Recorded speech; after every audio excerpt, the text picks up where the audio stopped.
Okay, so this is machine number 66. This is Dynabody Leveredge squat. One of my favorite of the 34 leg machines here at Prodigy for a whole host of reasons. This is actually where I really encourage people to learn how to squat. Reason is we can push our feet forward a little bit, keep our knees behind our toes. It's going to put a lot less pressure on your knee than actually learning how to squat underneath the bar in the squat rack, which we just covered. This machine is going to help you develop a real mind-muscle connection.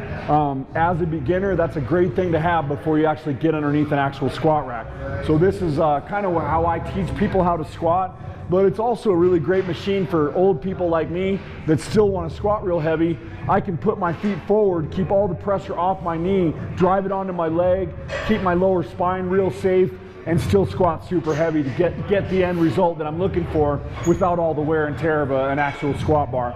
So this machine, really the only adjustment point is right here. The only challenge of it is you got to have pretty long arms. So we're going to climb in here. We're going to position ourselves right up in here, get your shoulders nice and flush. This is your release. So you can see I'm pushing this out. When you're done and you want to rack it, you just push it back in and rack it. Okay, so push that in. So right now, if I was underneath the squat rack, I'd be holding the squat bar and I'd be squatting down. You see how my knees have passed my toes? A lot of the pressure is bearing down right on my knee. The other thing is when you're squatting, you tend to want to bend over. That's going to create a lot of pressure on your lower spine. The reason I like this machine is we can walk forward a little bit, and that's going to do two things. The first thing is it's positioning our knees way behind our toes. All the pressure is going to be on your quadricep, your glute, and your hamstring where it's supposed to be.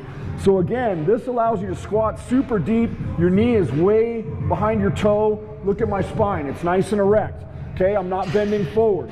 Another great thing about this machine is it kind of inhibits your ability to bend forward. It gets real awkward if you even do that. So it's keeping my spine nice and straight up and down and erect. Okay? So the next thing you can do is you can walk even further forward, and now we're doing a really deep glute hamstring squat. So that's going to really isolate your glutes and your hamstrings, or you can put one foot back and you can do your lunges.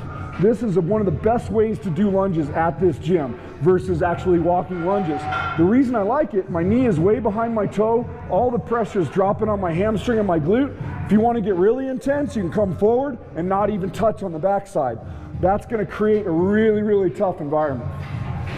So machine 66, the Dynabody Leveredge squat. Again, if this is an advanced machine, if you need any help, you come grab me or any of my employees.